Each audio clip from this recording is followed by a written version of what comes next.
Alors, donc nous sommes aujourd'hui présents pour passer en revue les résultats de l'enquête que nous avons organisée en mai et en juin avec la commission intelligence artificielle de la CBTI.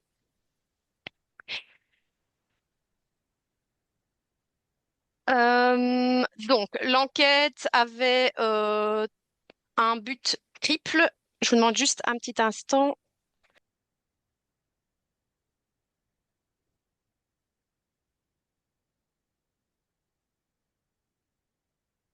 Voilà, excusez-moi, petit incident technique.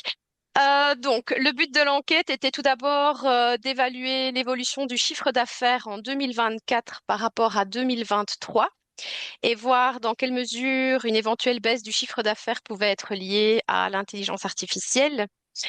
Voir également dans quelle mesure les traducteurs et interprètes sont ouverts aux missions de post-édition et utilisent les systèmes d'IA et les outils d'aide à la traduction.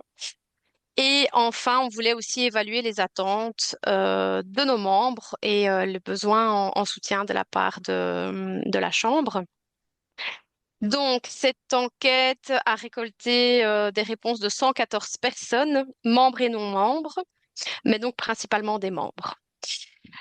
Alors, sur le premier slide, donc à la question qui portait sur l'activité principale, comme vous pouvez le voir, la plupart des personnes sont donc traducteurs ou traductrices indépendantes, donc pour 64% d'entre elles. Ensuite, attendez, parce que j'ai un petit souci. Pardon. Oui, donc et 20% sont interprètes. Et alors la partie orange, donc là c'était 10% travail comme salarié. Donc à la question, depuis combien d'années êtes-vous actif comme traducteur ou interprète? La plupart des personnes avaient plus de 10 ans d'expérience. L'objectif de la question, c'était de voir s'il y avait un lien entre le nombre d'années d'expérience et l'utilisation des outils d'intelligence artificielle ou l'acceptation ou non des missions de post-édition. On remarque qu'il n'y a pas beaucoup de différence dans l'utilisation des systèmes d'intelligence artificielle ni dans l'acceptation des missions de post-édition. Par contre, il y a bien un lien entre le nombre d'années d'expérience et l'évolution du chiffre d'affaires, mais qu'on verra, je pense, au slide suivant.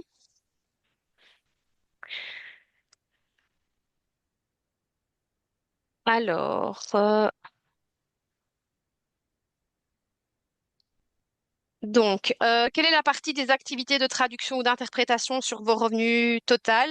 Donc, on constate que la traduction ou l'interprétation représente plus de 75% du chiffre d'affaires pour plus de 75% des personnes ayant répondu à cette question.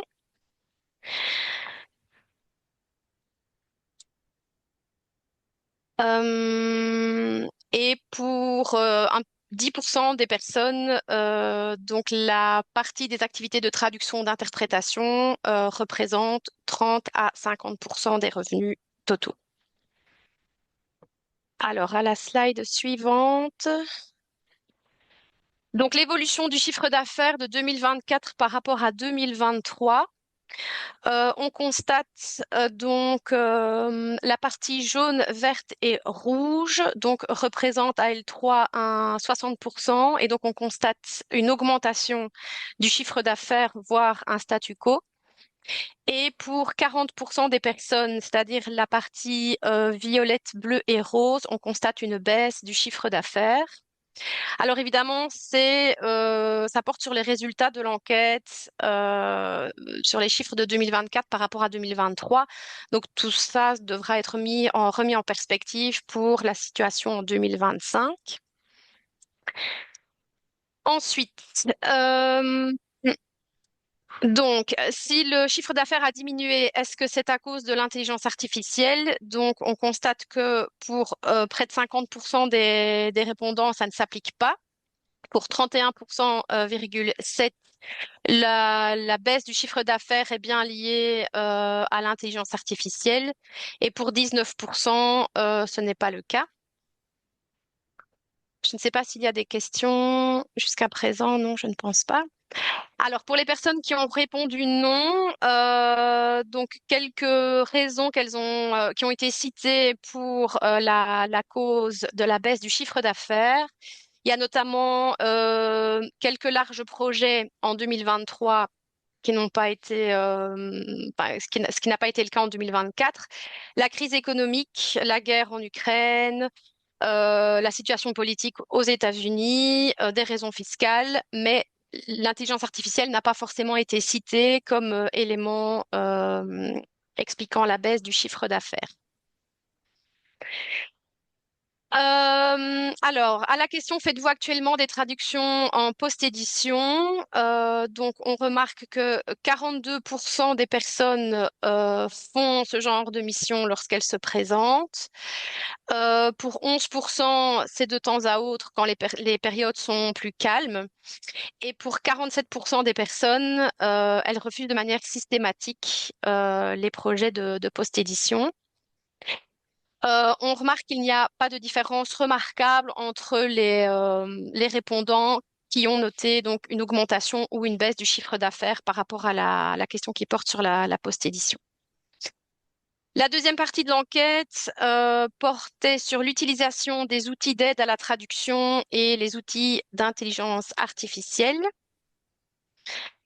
Alors, à la question donc qui portait sur le type de système utilisé pour les traductions, donc il est à noter que le but de cette question était de faire la distinction entre les systèmes d'aide à la traduction d'une part, comme DeepL ou WordScope, et les systèmes d'intelligence artificielle d'autre part.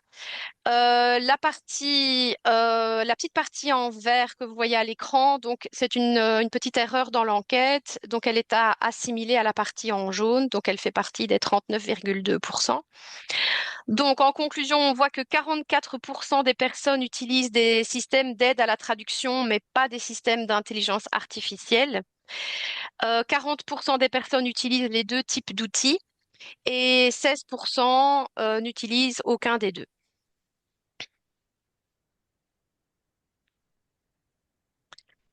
Alors, si vous utilisez un système d'aide à la traduction ou d'intelligence artificielle, dans quelle mesure l'utilisez-vous? Donc, on constate, si on associe la partie en jaune et la partie en rouge, que près de 70% utilisent ces outils-là comme source d'inspiration pour des phrases plus complexes. 15% des personnes les utilisent en dernier recours. Et 15% des personnes créent elles-mêmes des traductions de post-édition, c'est-à-dire qu'elles relisent le résultat donné par la machine. Ensuite, si vous utilisez un système d'aide à la traduction ou d'intelligence artificielle, êtes-vous satisfait du résultat? Pour 10% des personnes, le résultat n'est jamais satisfaisant. Pour 10% encore, le résultat est satisfaisant et assez utile pour être pris tel quel. Pour 80% des personnes, le résultat est satisfaisant, mais pas suffisamment pour reprendre la proposition telle quelle et donc doit être révisé par l'humain. Quant au système d'intelligence artificielle, donc quel système d'aide à la traduction utilisez-vous? Donc on remarque que 93% des personnes utilisent DeepL. En ce qui concerne les systèmes d'intelligence artificielle, c'est principalement ChatGPT et Copilot qui ont été cités. Le total des systèmes d'intelligence artificielle représente 70% des réponses. Alors, il faut savoir qu'en ce qui concerne ChatGPT, il ne sert pas nécessairement à la traduction même, mais par exemple au travail avant la traduction, c'est-à-dire un travail de recherche pour les abréviations ou des recherches terminologiques. pendant la traduction, par exemple, pour le contexte d'un mot plus spécifique, ou bien après la traduction pour une révision au niveau de la qualité de la traduction.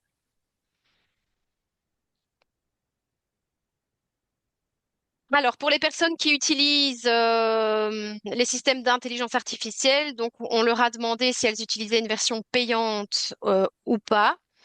Donc, vous voyez que pour 60% des personnes, elles n'utilisent pas une version payante, contre un peu moins de 40% qui utilisent la version payante. Euh, donc, une petite remarque à ce niveau-là. En ce qui concerne ChatGPT, je ne sais pas si certains utilisent, mais donc sachez qu'il y a une option dans la version gratuite qui permet de décocher le partage des données qui sont traitées. Mais donc, bien évidemment, les versions gratuites n'offrent pas la même garantie de sécurité que les versions payantes. Si vous utilisez des systèmes d'intelligence artificielle, utilisez-vous des prompts spécifiques? Alors, dans un peu moins de 58% des cas, la réponse est oui. Euh, Il faut savoir que les prompts sont très importants pour avoir le résultat souhaité. Par exemple, en français, la différence entre le tutoiement, le vouvoiement, préciser le type de texte ou de public cible, donner des instructions stylistiques. Euh, Certaines personnes donc ont dit qu'il y avait une valeur ajoutée par rapport à DeepL qui offre moins de possibilités de peaufiner le texte par rapport à ChatGPT ou d'autres systèmes qui fonctionnent avec des prompts. Ensuite, la partie 3, donc portait sur l'impact de l'intelligence artificielle sur le secteur de la traduction et de l'interprétation, ainsi que les perspectives d'avenir. À la question, quels sont les avantages de l'intelligence artificielle pour le secteur de la traduction et de l'interprétation? On remarque que pour 67% des personnes, l'intelligence artificielle peut servir comme source d'inspiration. Pour 40%, l'IA permet de travailler de manière plus efficace. Pour 37%, l'IA peut aider avec les traductions complexes et permet par conséquent de gagner du temps. Et pour 33%, avec des prompts spécifiques, l'IA permet d'analyser des textes et chercher ou traduire des termes spécifiques. Alors, il y avait, je pense, un champ de réponses libres, quelques réponses qui ont été citées par les personnes qui ont répondu à l'enquête. L'intelligence artificielle peut aider pour la traduction de termes que l'on ne retrouve nulle part ailleurs. L'intelligence artificielle peut aider avec des tâches répétitives comme remplacer le tu par le vous dans un texte, par exemple. L'IA m'aide avant et pendant mes missions d'interprétation pour une recherche de chiffres ou une recherche de termes. Quel est selon vous l'impact de l'intelligence artificielle sur le secteur de la traduction et de l'interprétation? Donc 40% des personnes indiquent que le chiffre d'affaires diminue ou diminuera à l'avenir. Alors, autre point à souligner, 24% des personnes indiquent que le travail sera moins amusant à cause de l'intelligence artificielle. Euh, c'est peut-être lié au nombre croissant de demandes de MTPE. Donc, il s'agit d'une tendance générale parce qu'il est vrai que là où avant on devait traduire de A à Z un texte, il arrive de plus en plus souvent que les traducteurs soient, enfin qu'on leur demande de faire de la révision de textes pré-traduits. Euh, il semble également qu'il y ait une diminution du nombre de textes généraux ou de marketing, alors qu'il s'agit généralement des textes plus agréables à traduire pour beaucoup de traducteurs. Est-ce que l'utilisation de l'intelligence artificielle par les clients augmentera dans le futur? La grande majorité, c'est-à-dire 70, plus de 70%, pense que l'utilisation de l'IA va augmenter. Et pour 7% des personnes, l'utilisation sera moindre à l'avenir par rapport à maintenant. Qu'attendez-vous du futur pour les traducteurs et interprètes? Alors pour donc la partie en jaune, 45,6% des personnes estiment que le marché des traductions automatiques va continuer à augmenter avec une diminution du nombre de traducteurs. Pour 32,5% des personnes, le marché des traductions automatiques va continuer à augmenter. Mais comme il y aura une diminution du nombre de traducteurs sur le marché, il y aura plus de travail pour les personnes qui continuent sur la voie de la traduction. La partie bleue, donc 7% des personnes estiment qu'il y aura de plus en plus de contenu à traduire justement grâce à l'intelligence artificielle et que donc le besoin en traduction va augmenter, même si une partie de ces traductions sera traduite de manière automatique. À la question, envisagez-vous une diversification de vos activités? On, on remarque donc pour 32,5% des personnes, elles ont répondu par la négative et donc elles continuent à croire qu'une activité de traduction et d'interprétation pure sera possible. Pour 46% des personnes, donc la partie jaune et la partie rouge, donc elles sont activement ou passivement à la recherche d'une diversification de leurs activités. C'est la raison pour laquelle, donc à la CBTI, nous avons commencé à lancer, enfin, nous réfléchissons à l'idée de lancer des formations et des séances d'information pour d'autres activités liées de près ou de loin à la traduction. Euh, L'idée n'est pas de réduire les activités de traduction, mais bien de les compléter par d'autres activités parce qu'on est persuadé que la traduction peut rester rentable, mais que beaucoup de personnes vont vouloir compenser par d'autres activités dans le secteur linguistique. Pour garder un chiffre d'affaires viable, donc certains estiment qu'il est intéressant de se lancer dans une activité complémentaire. Quelle est selon vous la tactique la plus réaliste pour soutenir ou protéger les traducteurs et ou interprètes? Alors, 93% des personnes trouvent qu'il faut mieux communiquer sur la valeur ajoutée des traducteurs et interprètes humains. Pour 54% des personnes, les traducteurs et interprètes demandent un meilleur soutien, donc veulent un meilleur soutien, une aide dans l'utilisation des systèmes d'intelligence artificielle. Il faut savoir qu'à la CBTI, donc nous avons une commission intelligence artificielle qui travaille principalement sur trois axes ces derniers mois.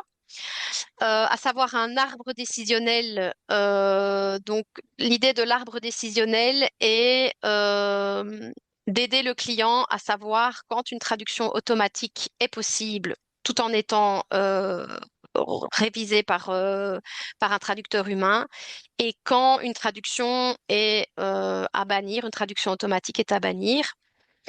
On travaille également sur une boîte à outils avec les différents arguments à avancer aux clients pour défendre une traduction humaine.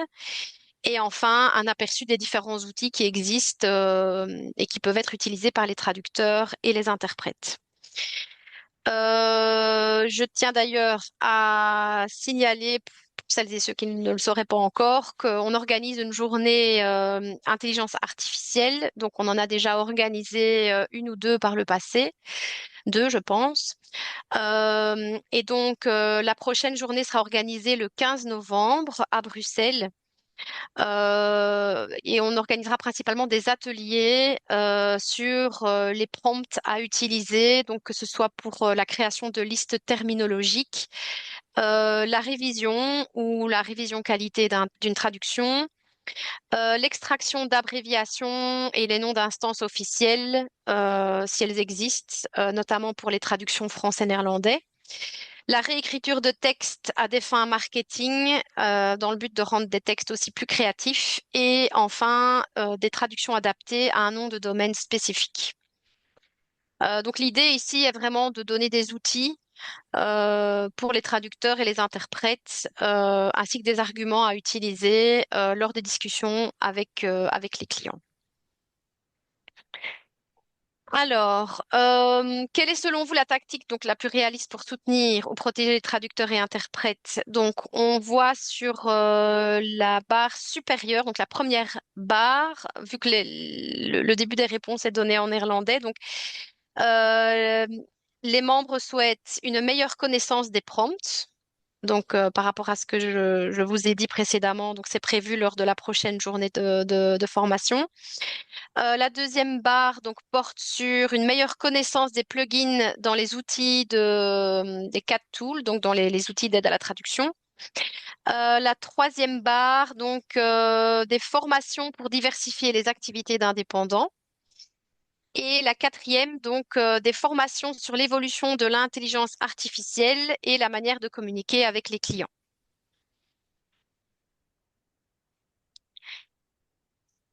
Alors, en conclusion, donc, on remarque que la plupart des traducteurs et interprètes utilisent des systèmes d'intelligence artificielle, que près de la moitié d'entre eux acceptent des traductions de la traduction enfin, en post-édition, bien que pour 24%, il existe la crainte que cela rende le travail moins intéressant. Et on remarque aussi que les membres ont exprimé un besoin de formation en prompt, un soutien pour défendre la valeur ajoutée des traductions humaines et des formations sur les possibilités de diversification des activités.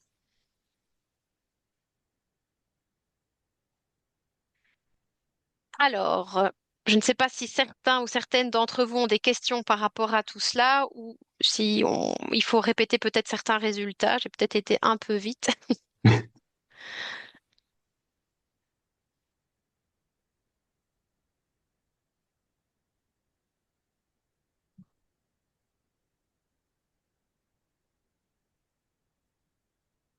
Pas de questions? Yanni. Pardon. J'ai dit merci en fait, je t'ai remercié, c'est Isabelle. Ah, pardon, Isabelle. Au moins pour que quelqu'un réagisse avec un commentaire, ne C'est puisse que gentil, je dire me sens moins merci. seule. Alors, je vois dans le chat, donc, Sandrine, possibilité de formation à distance. Alors là, je passe la parole à Ariane, donc, qui gère la cellule formation. Je ne sais pas Euh, si la question porte sur la journée intelligence artificielle ou de manière générale. oui, c'est ça que je voulais demander. La journée du 15 novembre, c'est oui, en effet, c'est une formation en présentiel, justement parce que le but est d'organiser des ateliers pratiques euh, qui se déroulent mieux, qui sont plus faciles à gérer, à organiser en présentiel. Donc là, c'est pas prévu pour le 15 novembre. Évidemment, on organise régulièrement des formations parmi lesquelles également des formations à distance. Donc, il y en a, c'est donc pas prévu pour le 15 novembre, mais il y en a eu et il y en aura encore dans le futur. Probablement sur l'IA, également pour d'autres formations. Euh, Après le travail qu'on a fait avec la commission IA de la CBT, les outils dont Jenny a parlé, l'arbre décisionnel, les outils à utiliser lors de vos discussions avec les clients, on les partagera avec les membres, soit via Groupsio, soit via d'autres canaux. Mais il est prévu qu'on va partager certaines choses. Donc, pas nécessairement cette formation-là identiquement du 15 novembre, mais on va partager des outils, des astuces, etc. Oui, je comprends.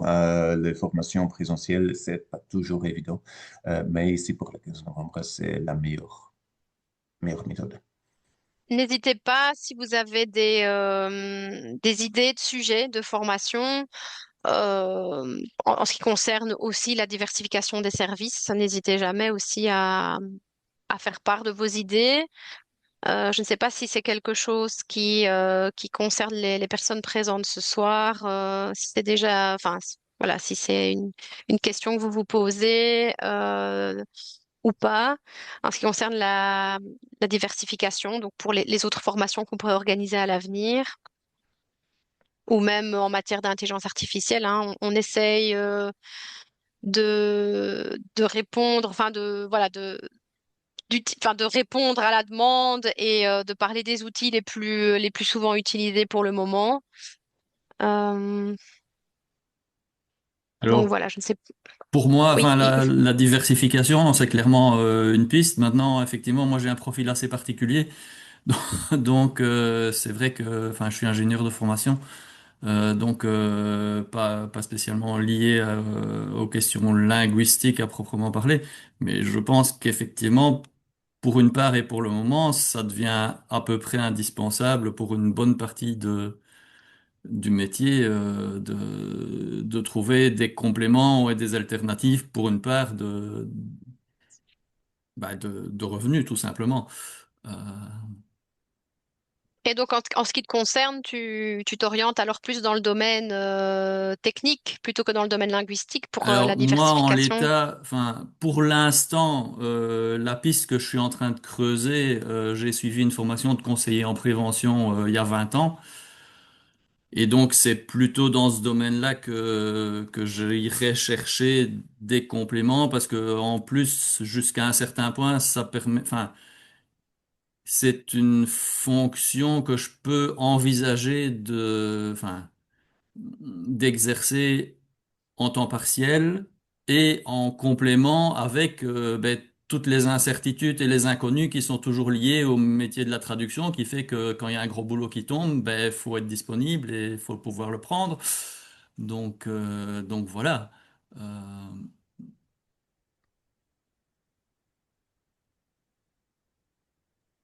Je lisais je crois que tout le monde lisait le commentaire de Nathalie. Ok, mais oui, c'est vrai qu'il y a d'autres pistes que le domaine linguistique. Bon, en ce qui concerne les formations qu'on va donner, bien évidemment, tout tourne autour du oui, domaine c'est tout à fait linguistique, hein, compréhensible, évidemment. oui, Pour ma part, j'ai une petite question aussi, enfin une petite oui. réflexion. Je ne suis pas membre de la CBTI, mais le sujet m'intéressait beaucoup parce que moi, pour ma part, j'ai une licence en traduction depuis plus de 20 ans. Donc j'ai quand même de la bouteille, je vais dire ça comme ça. Et j'ai vu évoluer le métier négativement ces dernières années. Moi, pour ma part, je perds des clients. Et c'est ça que la diversification, c'est vraiment un sujet qui m'intéresse. Et pour ma part, j'avais déjà plusieurs cordes à mon arc. J'ai donné des cours en tant que freelance, des cours de langue dans les entreprises. Je suis interprète jurée, traductrice jurée, traductrice dans le médical. Et malgré tout ça, je vois quand même que l'intelligence artificielle prend quand même pas mal de place. Donc maintenant, je ne sais pas. Moi, par exemple, j'avais diversifié en donnant des cours dans les entreprises. Et bah, le Covid est passé par là. Et puis, bah, je vois que voilà, il y a des entreprises qui ont fait faillite. Les centres de formation en langue ont fait, enfin, moi, le mien, il a fait faillite, pour lequel je travaillais en freelance. Et donc, ici, je suis un petit peu au pied du mur. Et comme je suis en activité principale, je dois absolument trouver autre chose.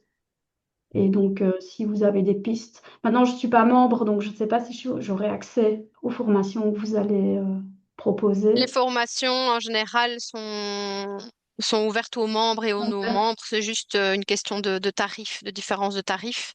Ouais, ok. Quelques rares formations sont juste accessibles aux membres, mais c'est très très rare. En général, c'est accessible aux non-membres aussi. Maintenant, c'est vrai qu'il y a la diversification des services, mais ce qu'on veut, c'est vraiment soutenir les membres aussi dans toute l'argumentation à tenir face aux clients directs essentiellement, ou même face aux agences. Et donc voilà, l'idée, c'est vraiment avec tous ces outils qui ont été développés et qu'on présentera, j'imagine, à la journée du 15 novembre, Ariane. Hmm. Donc l'idée avec tous ces outils, c'est vraiment de donner les armes nécessaires aux membres pour qu'ils puissent voilà, défendre la traduction humaine et avec des arguments à l'appui. Parce qu'on remarque en fait que souvent les clients pensent gagner de l'argent et faire des économies en utilisant des systèmes d'intelligence artificielle, mais ils ne sont pas au courant de toutes les conséquences que ça implique. Et parfois, il suffit juste de leur rappeler la plus-value de la traduction humaine pour les ramener dans le droit chemin. Disons ça comme ça. En effet.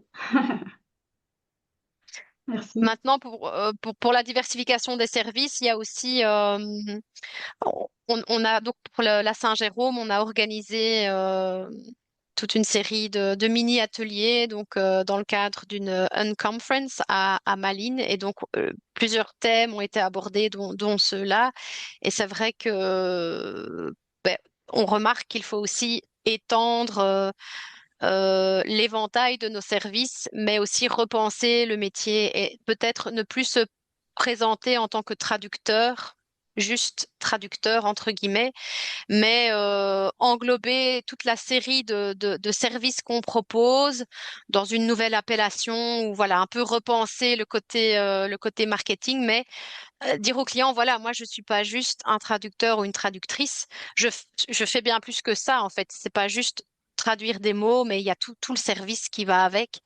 Et donc essayer voilà, de faire un peu une offre globale pour les clients et de leur rappeler les spécificités aussi propres à chacun, hein, en termes de secteur, en termes de spécialisation, etc. Donc ça, c'est aussi un thème qui a été abordé. Ok. Après, pour les cours dans les entreprises, vous disiez que la société avec laquelle vous travaillez, ou l'agence, plutôt agence, qu'elle a fait faillite, mais je sais qu'il y en a pas mal qui cherchent, qui sont activement à la Oui, recherche de professeurs. oui, oui, oui, maintenant, oui. Ouais. Mais c'est vrai qu'après le Covid, elle n'a pas survécu au Covid, celle-là, en tout cas. Mais il y en a d'autres et il y en a Oui, qui cherchent oui, aussi. oui, oui. Voilà. Après, il y a aussi l'entraînement de l'IA, mais bon, c'est assez bancal comme travail. Oui, ça reste Bon, difficile. Ça reste, ouais, ouais, voilà. Ouais. ouais.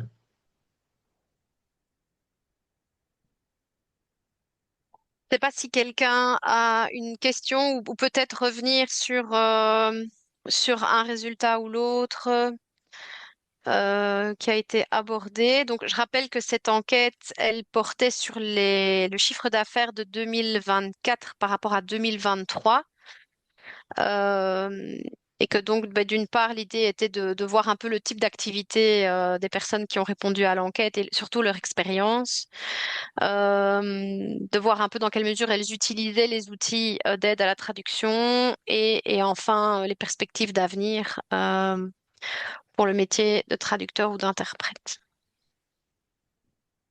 C'est intéressant d'avoir tous ces chiffres pour l'année 2024 et je me demande quels seraient les résultats pour 2025 parce que les évolutions sont tellement rapides et cycliques en plus. Par exemple, je vois dans le domaine Oui. de l'interprétation, Hmm. beaucoup de collègues signalent que le premier semestre a été plutôt bancal, pas moins de demandes et puis le deuxième semestre semble connaître une dynamique assez bienvenue en somme. J'espère que c'est le cas pour tout le monde dans tous les cas. Donc, c'est vrai que ça reste assez cyclique, mais en même temps, les tendances de fond, la lame de fond reste quand même l'émergence de l'IA et des avancées extrêmement rapides. Donc voilà, il faut naturellement s'adapter. Alors moi, j'étais assez surprise de voir qu'il y a quand même beaucoup de personnes qui ont diversifié leurs revenus ou qui pensent diversifier leurs activités et fatalement leurs revenus.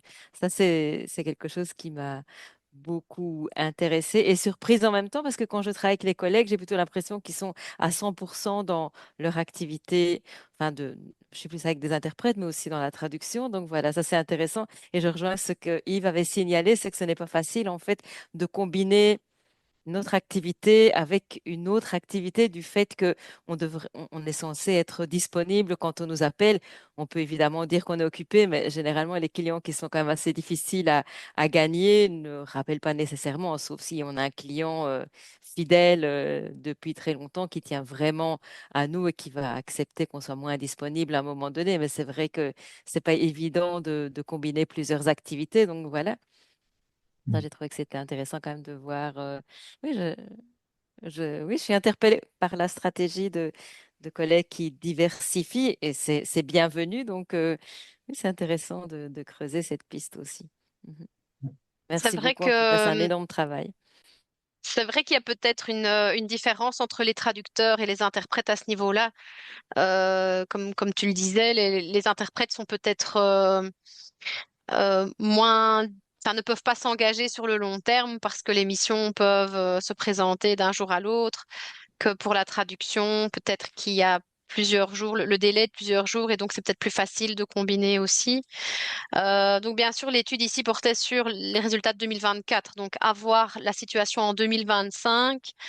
Maintenant, ce qui a aussi été dit lors de la Saint-Jérôme, c'est que pas mal de personnes constatent plus de fluctuations par rapport à avant Oui, au ça niveau du chiffre. Oui, indiscutablement. oui. Ouais. Donc des mois plus calmes, des mois plus denses. Et avant, il y avait une certaine, comment dire, allez, une certaine moyenne, une certaine, je ne trouve pas mon mot, pardon. Il y avait, Oui, mais c'est clair, oui. voilà, donc c'était plus, c'était plus constant, voilà. Mhm, Maintenant, c'est un peu plus en dents de scie, donc ça, c'est aussi quelque chose qu'on a remarqué. mhm. C'est vrai que, et là, à ce niveau-là, c'est important de cultiver la résilience. J'étais récemment avec des collègues de plusieurs pays.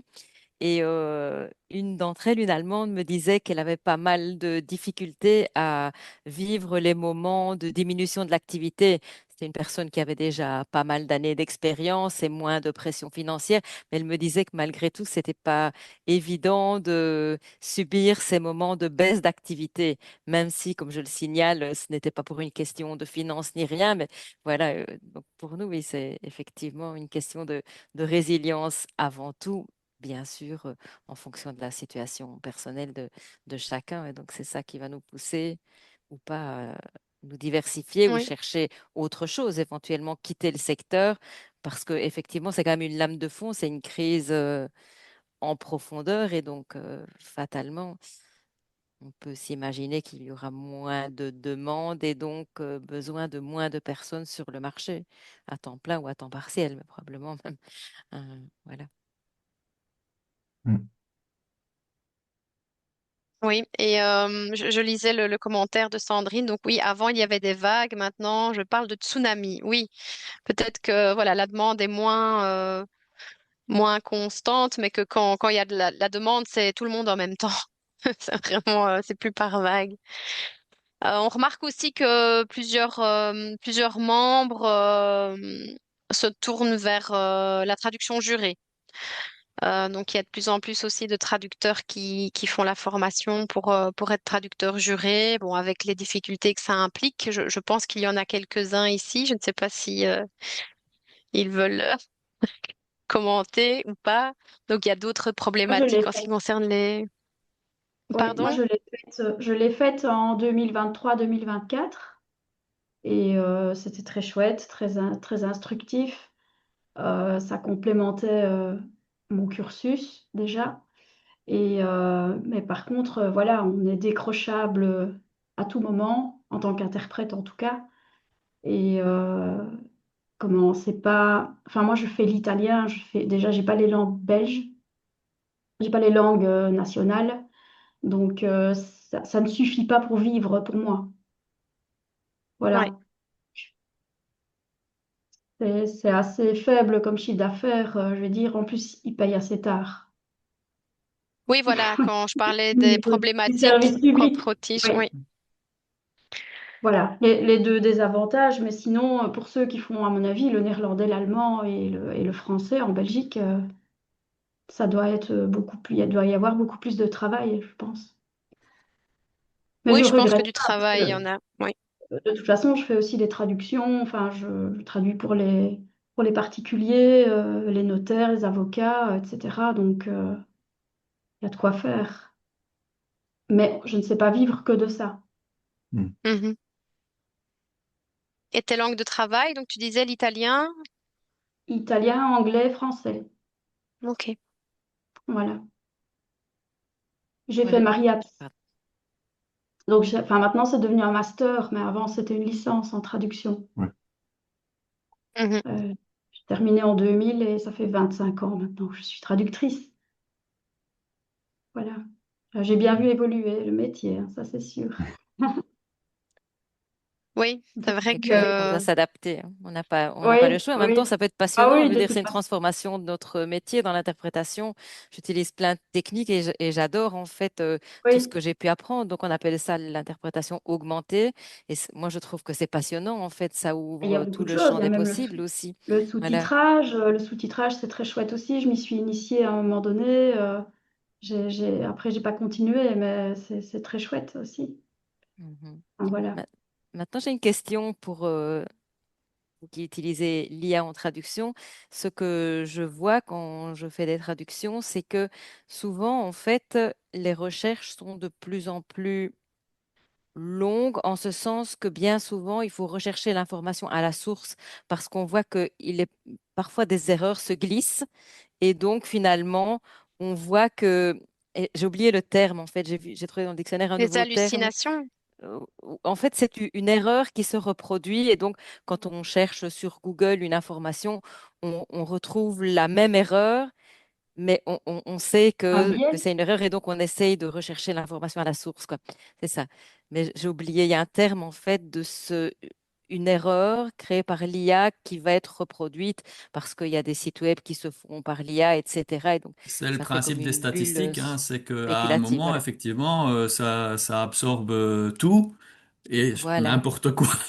Oui, Donc, bon, effectivement, c'est ce qui émerge le plus, qui finit par, entre guillemets, devenir la vérité. Et ça, bon, et effectivement, à notre niveau, c'est un des problèmes parce que, de fait, on en arrive à devoir vérifier davantage de choses oui. parce que ce qui Mhm. apparaît en premier n'est pas forcément Exact. le plus juste, le plus correct, le plus exact. Ça, oui.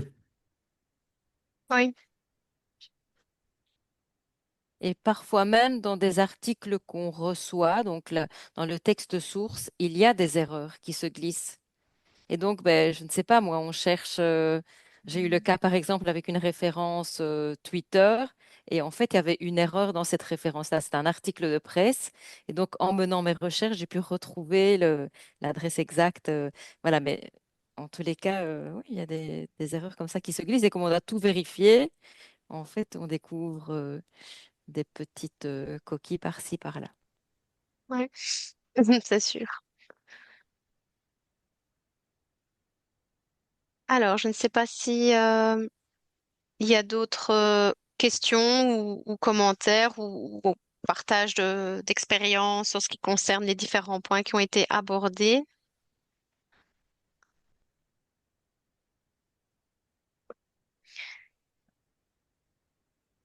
Donc, j'imagine que l'enquête, on essaiera de réitérer probablement pour voir s'il y a une différence pour la situation de 2025, vu qu'ici, ça portait pour 2024. Euh, donc, je rappelle la prochaine formation sur l'intelligence artificielle, enfin la matinée intelligence artificielle, donc qui a lieu le 15 novembre. Alors, c'est un samedi. Euh, on essaye aussi dans les formations qu'on organise de changer un peu les créneaux pour pouvoir toucher un maximum de personnes. Donc, cette formation, elle aura lieu à Bruxelles, si je ne me trompe, Ariane. Ouais, à Bruxelles. Ouais. Oui, à Bruxelles, donc le 15 novembre. Donc, si vous avez des questions, n'hésitez pas. Si vous avez besoin d'infos, donc normalement, toutes les infos ont été partagées via les réseaux sociaux. Euh, Je veux également porter l'attention sur une formation qu'on organise très bientôt, c'est-à-dire le 20 octobre, organisée par Marie-Aude Lefer qui est présente aussi. Oui. Et la formation porte sur la tarification des tâches de post-édition. Donc, ça peut être intéressant. C'est une formation présentielle un lundi matin, 20 octobre. Et là, ben, elle a fait une enquête sur la tarification en général. Et là, elle présentera plus en détail le système de tarification des tâches de post-édition. Donc, ça peut être intéressant également. Et cette formation, tout comme celle du 15 novembre et les autres, évidemment, vous les trouverez sur le site web de la CBD.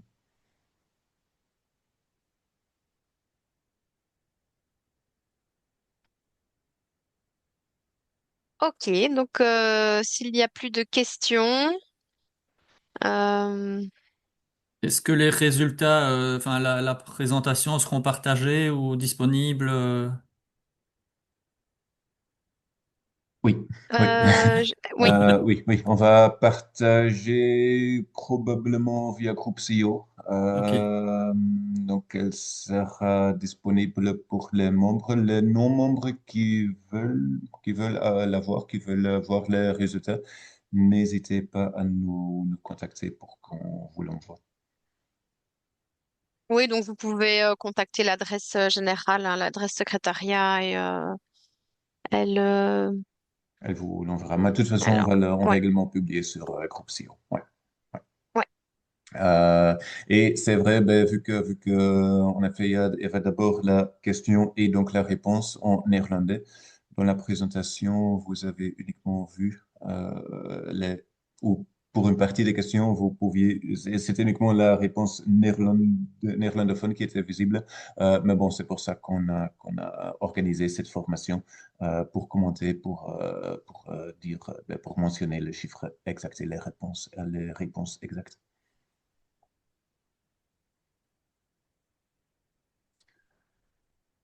Ok, ben, merci beaucoup de votre attention et si vous avez des questions, n'hésitez pas à les envoyer par mail à l'adresse du secrétariat qui pourra dispatcher les différentes questions s'il y en a.